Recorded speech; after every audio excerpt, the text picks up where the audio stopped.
नमस्कार दोस्तों, आप सभी का इस चैनल पे बहुत बहुत स्वागत है। हम देख रहे हैं गोदान उपन्यास और गोदान उपन्यास का ये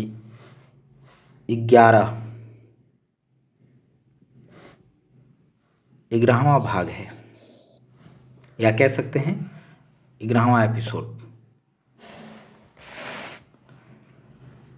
पिछले एपिसोड में हम लोग देखे थे, थोड़ा सा हम आप लोगों को बैक लेके चलते हैं।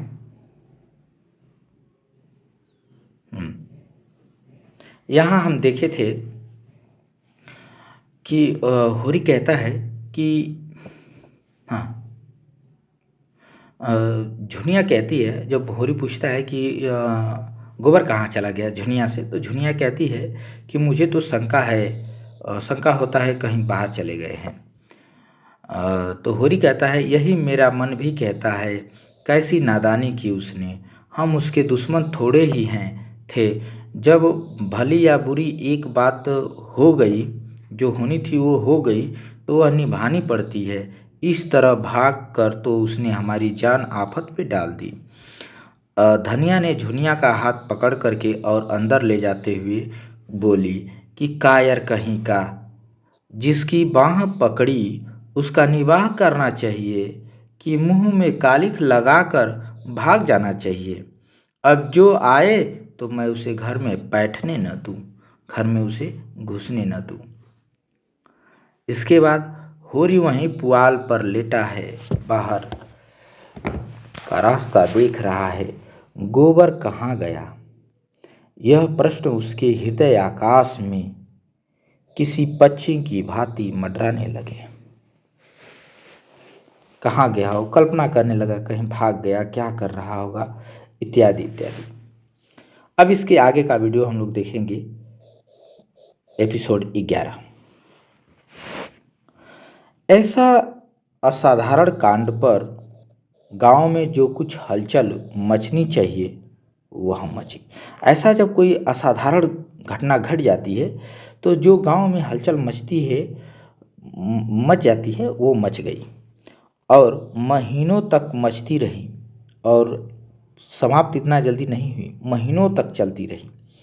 झुनिया के दोनों भाई लाठियाँ लिए गोबर को, झुनिया के दोनों जो भाई हैं वो लाठियाँ लेकर गोबर को खोजते फिरते थे कि कहाँ गया। भोला ने कसम खाई कि अब न झुनिया का मुंह देखेगा और न इस गांव का मुंह देखेगा। और भोला जो है वो कसम खाता है कि झुनिया का कभी मुंह नहीं देखेगा, यानी अपनी पुत्री, भोला की वो पुत्री है झुनिया। तो कहता है भोला कि अब इसकी मैं मुँह ही नहीं देखूंगा और न इस गांव का मुंह देखूंगा। होरी से उन्होंने अपनी सगाई की जो बातचीत की थी वह अब टूट गई। भोला जो है कहा था कि मेरी सगाई कहीं करा दो, तो वो बात अब जो है टूट गई। अब वह अपने गाय के दाम लेंगे और नगद लेंगे। अब वह अपने गाय का पैसा लेगा और वो भी नगद लेगा, किसी दूसरे रूप में नहीं लेगा कि सगाई करा दीजिए हम दाम नहीं लेंगे। और इसमें विलंब हुआ तो होरी पर दावा करके उसका घर द्वार नीलाम कर लेगा। अगर ये नहीं दिए, अगर इसमें देरी हुई तो होरी का घर द्वार नीलाम करेगा, नीलाम करा लेगा। गांव वालों ने होरी को जाति बाहर कर दिया और गांव वालों ने जो है अपनी जाति से उसे बाहर कर दिया होरी को। कोई उसका हुक्का नहीं पीता, कोई उसका हुक्का नहीं पीता, उसके द्वार पे नहीं बैठता, उससे बात नहीं करता, न ही उसके घर का पानी पीता। पानी बंद कर देने की कुछ बातचीत थी, लेकिन धनिया का चंडी रूप सब देख चुके थे, इसलिए किसी की आगे आने की हिम्मत न पड़ी। इसीलिए किसी की आगे आने की हिम्मत न पड़ी, क्योंकि वो थानेदार दरोगा से लड़ गई थी, उसको डांट दिया था, इसीलिए किसी की हिम्मत न हुई। धनिया ने सबको सुना सुना कर कह दिया, किसी ने उसे पानी भरने से रोका तो उसका और अपना खून एक कर देगी। उसने कहा कि अगर कोई भी हमें कुएं से पानी भरने से अगर रोका तो उसका और अपना खून एक कर देगी। इस ललकार ने सभी के पीते पानी कर दिया। और सबसे दुखी है झुनिया, सबसे ज़्यादा दुखी है झुनिया, जिसके कारण यह सब उपद्रव हो रहा है। और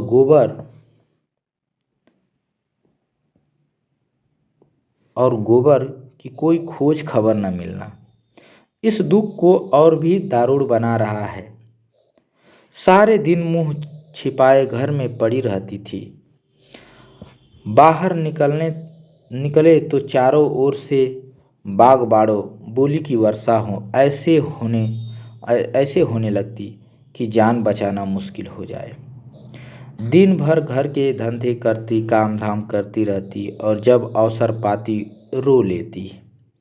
हरदम थर थर काँपती रहती कि कहीं धनिया कुछ कह न बैठे। अकेला भोजन तो नहीं पका सकती क्योंकि कोई उसके हाथ का खाएगा नहीं। बाकी सारा काम उसने अपने ऊपर ले लिया। गांव में जहाँ 4 स्त्री पुरुष जमा हो जाते यही कुत्सा होने लगती। जो है कहीं भी 4 आदमी या स्त्री पुरुष जो भी इकट्ठा होता तो यही घटना सब अपना गाते रहते। एक दिन धनिया हाट से चली आ रही थी। एक दिन धनिया जो है वो बाजार से आ रही थी कि रास्ते में पंडित दाता दिन मिल गए। धनिया ने सिर नीचा कर लिया और धनिया जो है अब सिर नीचा कर लिया और चाहती थी कि कतरा कर निकल जाए, कुछ बिना कहे कुछ बिना सुने निकल जाए। पर पंडित जी छेड़ने का अवसर पाकर कब चूकने वाले थे। पर पंडित जी को ये अवसर मिल गया था छेड़ने के, तो वो कब ऐसे मौके को वो कब चूके। छेड़ ही तो दिया। गोबर का कुछ सर संदेश मिला कि नहीं धनिया। अब वो छेड़ते हुए बोले कि धनिया गोबर का कुछ संदेश मिला। ऐसा कपूत निकला कि घर की सारी मर्जाद बिगाड़ दी। दाता दिन ने बोला कि ऐसा कपूत निकला कि घर की सारी मर्जाद बिगाड़ दी। धनिया के मन में स्वयं यही भाव आते रहते थे। उदास मन से बोली बुरे दिन आते हैं बाबा तो आदमी की मति फिर जाती है, और क्या कहूँ। दाता दिन बोले तुम्हें इस दुष्टा को घर में न रखना चाहिए था। तुम्हें इस दुष्टा यानी कि झुनिया को घर में न रखना चाहिए था। दूध में मक्खी पड़ जाती है, अगर दूध में मक्खी पड़ जाती है तो आदमी उसे निकाल कर फेंक देता है और दूध पी जाता है। सोचो कितनी बदनामी और जग हसाई हो रही है।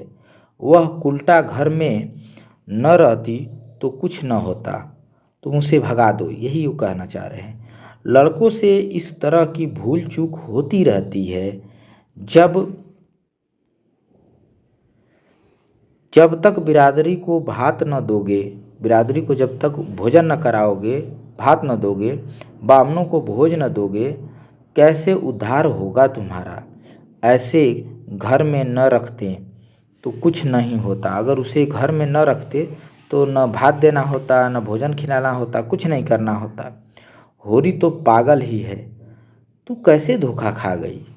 वो तो पागल है, होरी तो पागल है, लेकिन तू कैसे धोखा खा गई। दाता दिन का लड़का माता दिन एक चमारिन से फंसा हुआ था।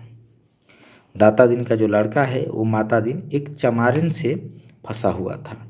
इसे सारा गांव जानता था, पर वह तिलक लगाता था, पोथी पन्ने बाजता था, कथा भागवत कहता था, धर्म संस्कार करता था।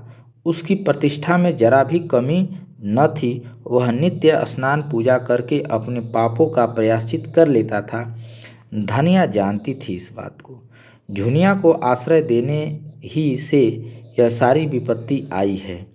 धनिया ये बात को जानती थी और धनिया ये भी जानती थी कि ये सारी बात हमारे ऊपर जो कहा जा रहा है वो झुनिया को आश्रय देने से ही ये सब विपत्ति आई है। उसे न जाने कैसे दया आ गई। नहीं उस रात को झुनिया को निकाल देती तो क्या इतना उपहास होता। वो सोच रही है कि अगर मुझे दया नहीं आई होती उस पर और मैं उसे उस दिन रात को ही निकाल दी होती तो ये सब न होता, ये सब उपहास मजाक न उड़ाया गया था हमारा। लेकिन यह भय भी तो था कि तब उसके लिए नदी या कुआं के सिवा और ठिकाना कहाँ था। वो जान दे देती, आत्महत्या कर लेती, दूसरा उसके पास रास्ता ही कहाँ था। एक प्राण का मूल्य देकर एक नहीं 2 प्राणों का वह अपने मर्जाद की रक्षा कैसे करती। फिर झुनिया के गर्भ में जो बालक है वह धनिया ही के हृदय का टुकड़ा तो है। हंसी के डर से उसके प्राण कैसे ले लेती। और फिर झुनिया की नम्रता और दीनता भी उसे निरस्त्र करती रहती थी। वह जली भुनी बाहर से आती, पर ज्यों ही झुनिया लोटे का पानी लाकर रख देती और उसके पांव दबाने लगती, उसका क्रोध पानी हो जाता, उसका क्रोध शांत हो जाता। बेचारी अपनी लज्जा और दुख से आप दबी हुई है, उसे और क्या दबाएं, मरे को क्या मारे। ये अब धनिया जो है सुन रही है। उसने तीव्र स्वर में कहा, अब ये सब सोच लेती है, उसके बाद एकदम तीव्र स्वर में कहती है, हमको कुल प्रतिष्ठा अपनी इतनी प्यारी नहीं है। धनिया बोलती है कि कोई बात नहीं, जाने दीजिए दाता दिन, हमको कुल की यानी परिवार की प्रतिष्ठा इतनी प्यारी नहीं है महाराज कि उसके पीछे एक जीवन की हत्या कर डालते। ब्याहता न सही पर उसकी बाँह तो पकड़ी है मेरे बेटे ने।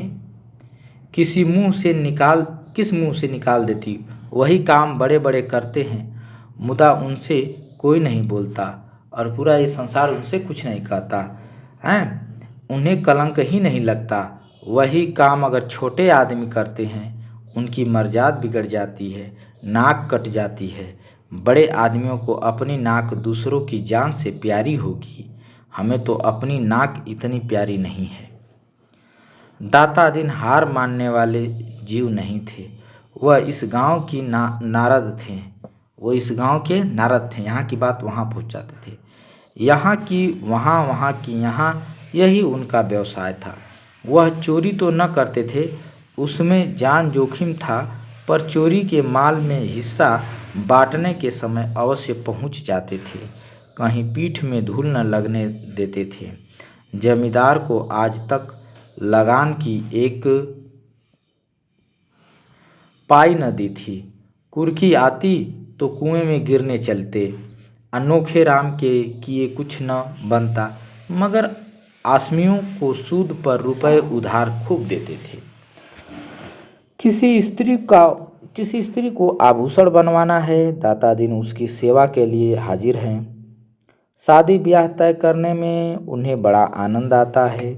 यश भी मिलता है, दक्षिणा भी मिलता है। बीमारी में दवा दारू भी करते हैं, झाड़ फूक भी, जैसी मरीजों की इच्छा हो वैसा करते हैं। और सभा चतुर इतने हैं कि जवानों में जवान बन जाते हैं और बालकों में बालक और बूढ़ों में बूढ़े। चोर के भी मित्र हैं और शाह के भी मित्र हैं।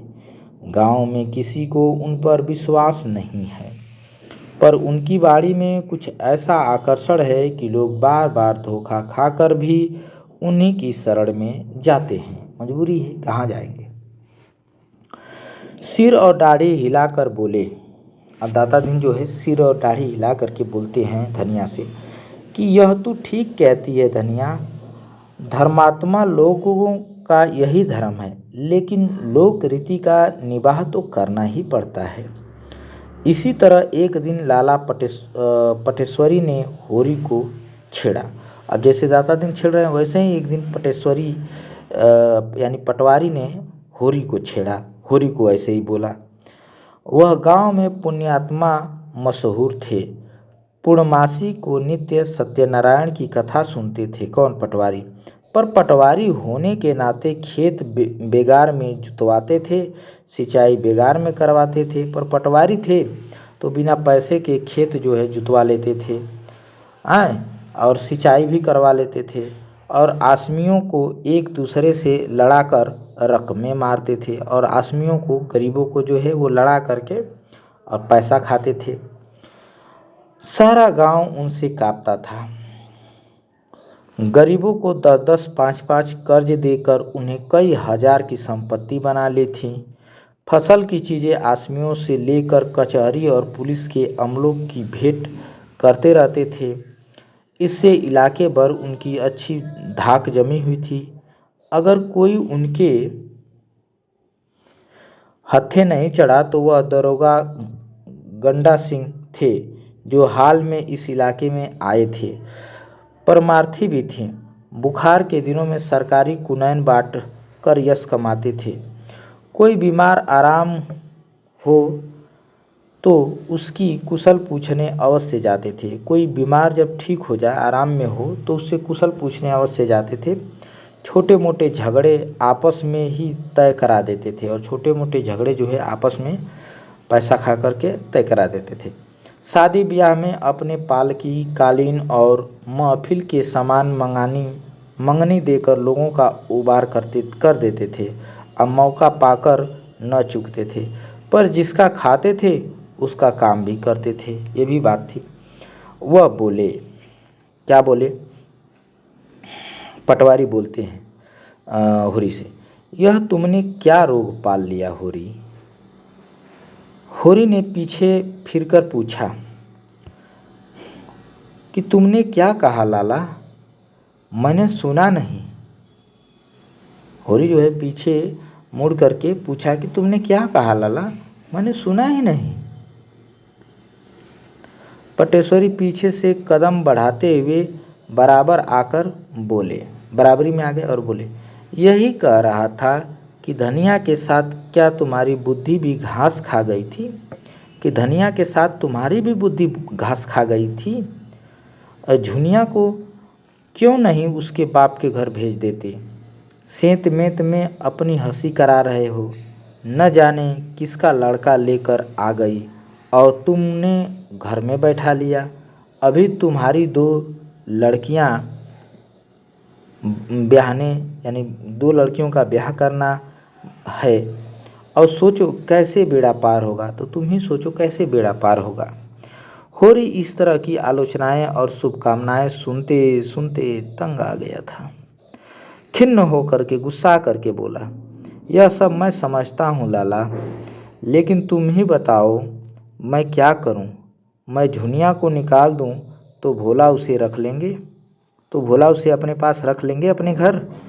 अगर वह राजी हों तो आज मैं उनके घर पहुँचा दूँ। अगर तुम उन्हें राजी कर दो तो जन्म भर तुम्हारा एहसान मानूं। मगर वहाँ तो उनके दोनों लड़के खून करने के उतारू हो रहे हैं, फिर मैं उसे कैसे निकाल दूँ? एक तो नालायक आदमी मिला कि उसकी बाँह पकड़कर दगा दे गया। मैं भी निकाल दूँगा तो इस दशा में वह कहीं मेहनत मजूरी भी तो न कर सकेगी। कहीं डूब धंस मर गई तो किसे अपराध लगेगा? रहा लड़कियों का ब्याह, सो भगवान मालिक है। जब उसका समय आएगा कोई न कोई रास्ता निकल ही आएगा। लड़की तो हमारी बिरादरी में आज तक कभी कुंवारी नहीं रही ना, ब्याह तो हुआ ही।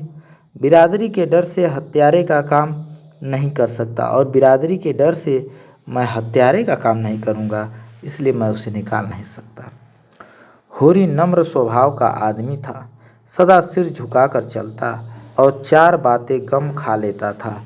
हीरा को छोड़कर गांव में कोई उसका अहित न चाहता था, और हीरा के अलावा कोई भी उसका कुछ नुकसान करना नहीं चाहता था। हीरा ही था जो पता नहीं क्या खाया क्या पिया कि उसको जो है होरी का नुकसान करने का सूझ गया और उसकी गाय को जहर और कुछ खिला दिया। पर समाज इतना बड़ा अनर्थ कैसे सह ले? और उसकी मुटमर्दी तो देखो कि समझाने पर भी नहीं समझता। स्त्री पुरुष दोनों जैसे समाज को चुनौती दे रहे हैं। लेखक कह रहा है कि उसकी भी तो देखो कि स्त्री पुरुष दोनों समाज को चुनौती दे रहे हैं कि देखें कोई उनका क्या कर लेता है। तो समाज भी दिखा देगा कि उसकी मर्यादा तोड़ने वाले सुख की नींद नहीं सो सकते। उसी रात को इस समस्या पर विचार करने के लिए गांव के विधाताओं की बैठक हुई। अब उसी रात जो है इस समस्या का निदान करने के लिए गांव के जो विद्वान थे, विधाता, बड़े बड़े लोग, वो लोग बैठक किए। दाता दिन उसमें बोले, मेरी आदत किसी की निंदा करने की नहीं है। संसार में क्या क्या कुकर्म नहीं होता, अपने से क्या मतलब है। होता है, जहाँ होता है वहाँ होता है। मगर वह राण धनिया तो मुझसे लड़ने पर उतारू हो गई है। भाइयों का हिस्सा दबाकर हाथ में 4 पैसे हो गए। भाइयों का हिस्सा जो है दबा ली और हाथ में 4 पैसे हो गए, तो अब कुपथ के सिवा क्या समझेगी। नीच जात जहाँ पेट भर रोटी खाई और टेढ़े चले, इसी से तो शास्त्रों में कहा है कि नीच जात लतियाए अच्छा, यानी नीच जात को लतियाया जाए तभी अच्छा है। ये शास्त्रों में कहा गया है। दाता दिन ऐसे अपना उदाहरण देते हैं। पटेश्वरी ने नारियल का कस लगाते हुए हुक्का पीते हुए कहते हैं कि यही तो इनमें बुराई है कि 4 पैसे देखे और आंखें बदली। आज होरी ने ऐसे हेकड़ी जताई कि मैं अपना सा मुँह लेकर रह गया। न जाने अपने को क्या समझता है। अब सोचो इस अनीति का गांव में क्या फल होगा। झुनिया को देखकर दूसरी विधवाओं का मन बढ़ेगा कि नहीं बढ़ेगा। आज भोला के घर में यह बात हुई, कल हमारे तुम्हारे घर में भी यही बात होगी। समाज तो भय के बल से चलता है, डर से चलता है। आज समाज का आकुश जाता रहे, फिर देखो संसार में क्या क्या अनर्थ होने लगते हैं। बहुत सारे अनर्थ होंगे अगर ऐसे ही होगा तो। झिंगुरी सिंह भी बोले, 2 स्त्रियों के पति थे। झिंगुरी सिंह 2 स्त्रियों के पति थे। पहली स्त्री 5 लड़के लड़कियां छोड़कर मरी थी। उस समय इनकी अवस्था 45 के लगभग थी, पर आपने दूसरे ब्याह किया और जब उससे कोई संतान न हुई तो तीसरा ब्याह कर डाला। अब उनकी 50 की अवस्था थी और 2 जवान पत्नियां घर में बैठी थीं। उन दोनों ही के विषय में तरह तरह की बातें फैल रही थी, पर ठाकुर साहब के डर से कोई कुछ न कह सकता था। और कहने का अवसर भी तो हो। पति की आड़ में सब कुछ जायज है। मुसीबत तो उसके यहाँ है जिसे कोई आड़ नहीं है। ठाकुर साहब स्त्रियों पर बड़ा कठोर शासन रखते थे और उन्हें घमंड था कि उनकी पत्नियों का घूंघट किसी ने न देखा होगा, मगर घूंघट की आड़ में क्या होता है उसकी उन्हें क्या खबर है।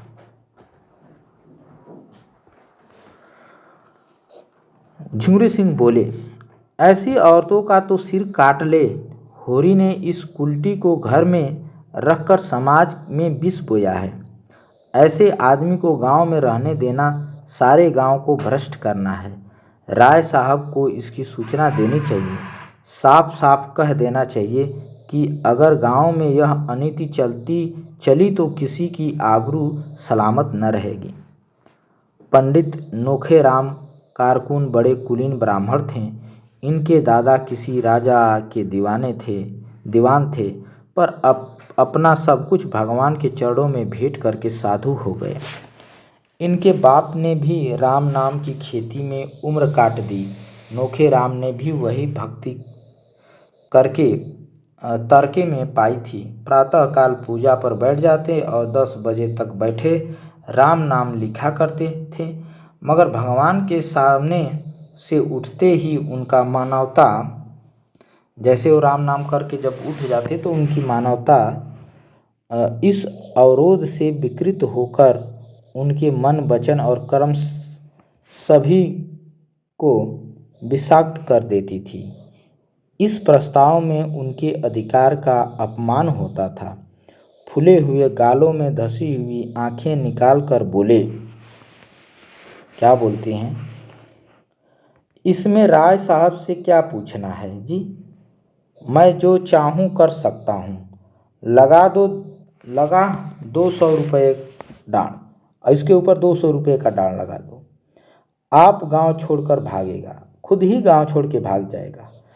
इधर बेदखली भी दायर किए देता हूँ और इधर बेदखली भी दायर कर देता हूँ ताकि इसकी बेदखली हो जाए। पटेश्वरी ने कहा, मगर लगान तो बेबाक कर चुका है। झिंगुरी सिंह ने समर्थन किया, हाँ, लगान के लिए ही तो हमसे 30 रुपये लिए हैं। लगान के लिए ही तो हमसे 30 रुपये लिए हैं। नोखेराम ने घमंड के साथ कहा, लेकिन अभी रसीद तो नहीं दी।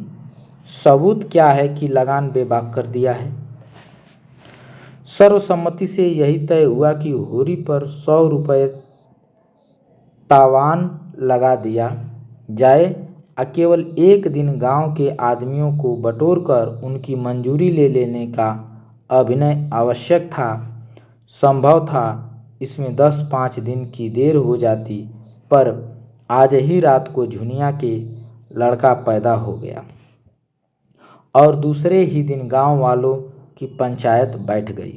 होरी और धनिया दोनों अपनी किस्मत का फैसला सुनने के लिए बुलाए गए चौपाल में इतनी भीड़ थी कि कहीं तिल रखने की जगह न थी। बहुत लोग आए थे। पंचायत ने फैसला किया कि होरी पर 100 रुपये नगद और 30 मन अनाज डांड लगाया जाए। पंचायत का फैसला हो गया। धनिया भरी सभा में रोते हुए कंठ से बोली, पंचो, गरीब को सताकर सुख न पाओगे। इतना समझ लेना, हम तो मिट जाएंगे, कौन जाने इस गांव में रहे या न रहे, लेकिन मेरा शराब तुमको भी जरूर लगेगा। मुझसे इतना कड़ा जरिमाना इसलिए लिया जा रहा है कि मैंने अपने बहू को क्यों अपने घर में रखा है, क्यों उसे घर से निकालकर सड़क की भिखारिन नहीं बना दिया। यही न्याय है ना? पटेश्वरी बोले, वह तेरी बहू नहीं, हरजाई है, तू उसे निकाल दे। होरी ने धनिया को डांटा और बोला, तू क्यों बोलती है धनिया? पंच में परमेश्वर रहते हैं, मत बोल। पंच में परमेश्वर रहते हैं, उनका जो न्याय है वह सिर आंखों पर। अगर भगवान की यही इच्छा है कि हम गांव छोड़कर भाग जाएं, तो हमारा क्या बस। पंचो, हमारे पास जो कुछ है वह अभी खलिहान में है, एक दाना भी घर में नहीं आया है। जितना चाहे ले लो, सब लेना चाहो सब ले लो, हमारा भगवान मालिक है। जितनी कमी पड़े उसमें हमारे दोनों बैले ले लेना। अगर उसमें कमी आ जाए, फिर भी अगर पूरा ना हो तो हमारे दोनों बैल ले लेना। धनिया दांत कटा कर बोली, मैं एक दाना न अनाज दूंगी न कौड़ी डांड।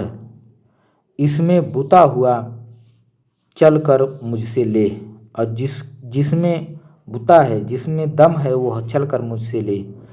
अच्छी दिल लगी है, सोचा होगा डांड के बहाने इसकी सब जायदाद ले लें और नजराना ले कर दूसरों को दे दें।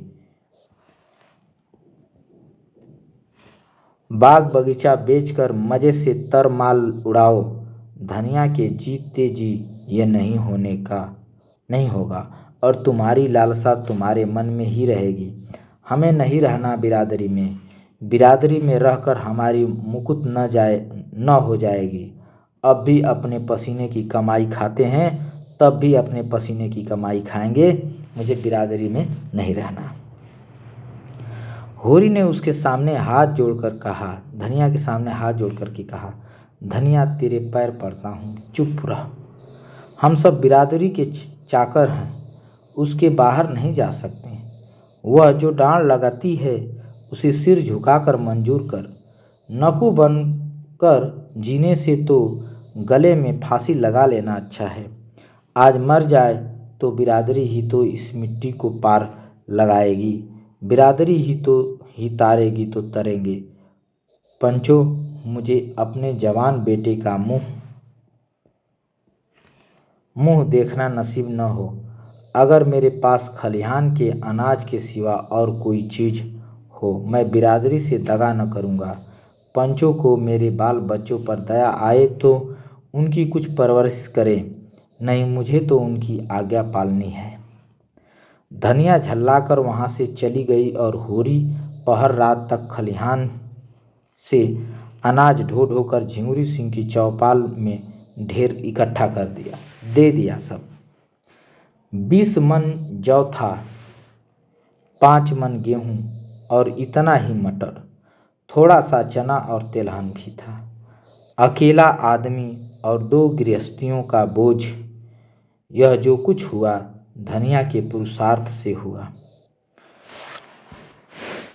धनिया के पुरुषार्थ से हुआ, उसके कर्मों से हुआ, उसके मेहनत से हुआ था। झुनिया भीतर का सारा काम कर लेती थी और धनिया अपनी लड़कियों के साथ खेती में जुट गई थी। दोनों ने सोचा था गेहूं और तिलहन से लगान की एक किस्त अदा हो जाएगी, लगान की एक किस्त भैया अदा हो जाएगी और हो सके तो थोड़ा थोड़ा सूद भी देंगे जो खाने के काम आएंगे। लंगे तंगे 5-6 महीने कट जाएंगे, तब तक ज्वार मक्का सवा धान के दिन आ जाएंगे। वह सारी आशा मिट्टी में मिल गई। अनाज तो हाथ से गया ही, 100 रुपये की गठरी और सिर पर लद गई। अब भोजन का कहीं ठिकाना नहीं और गोबर का क्या हाल हुआ भगवान जाने, न हाल न हवाल। अगर दिल इतना कच्चा था तो ऐसे काम ही क्यों किया, मगर होनहार कौन टाल सकता है, जो होने वाला है उसे कौन टाल सकता है। बिरादरी का वह आतंक था कि अपने सिर पर लाद कर अनाज ढो रहा था, मानो अपने हाथों से अपनी कब्र खोद रहा हो। जमींदार साहूकार सरकार किसका इतना रोब था, कल बाल बच्चे क्या खाएंगे इसकी चिंता प्राणों को सोख लेती थी, पर बिरादरी का भय पिशाच की भांति सर पर सवार थी। सर पर अंकुश दिए जा रहा था।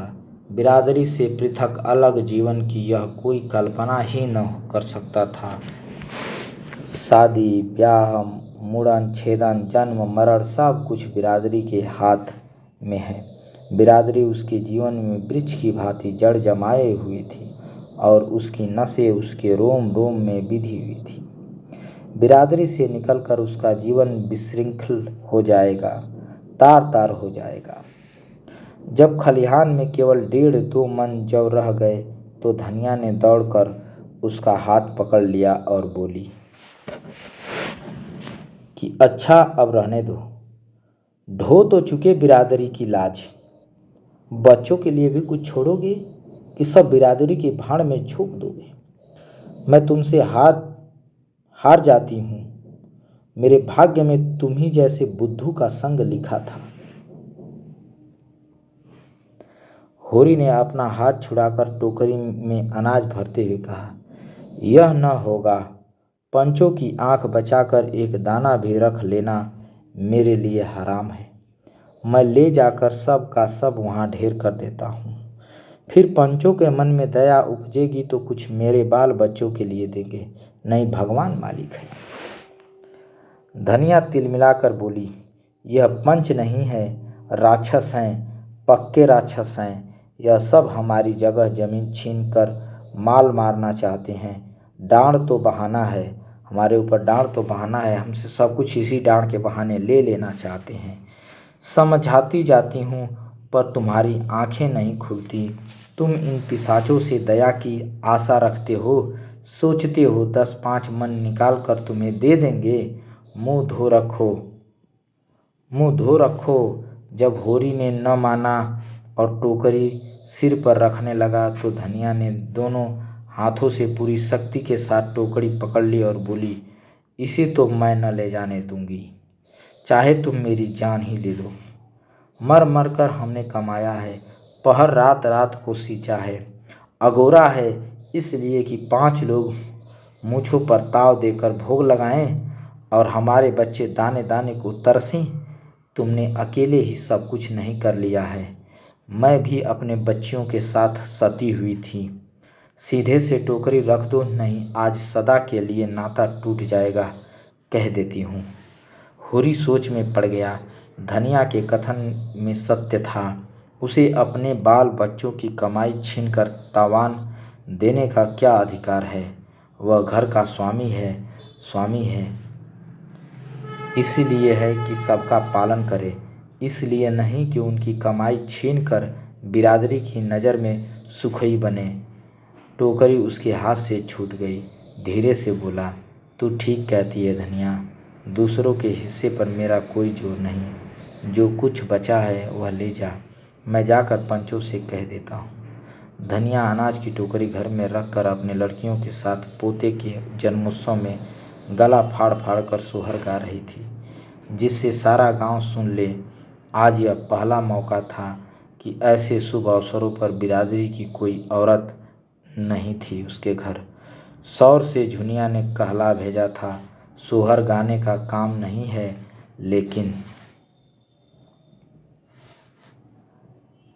लेकिन धनिया कब मानने लगी। अगर बिरादरी को उसकी परवाह नहीं तो वह भी बिरादरी की परवाह नहीं करती।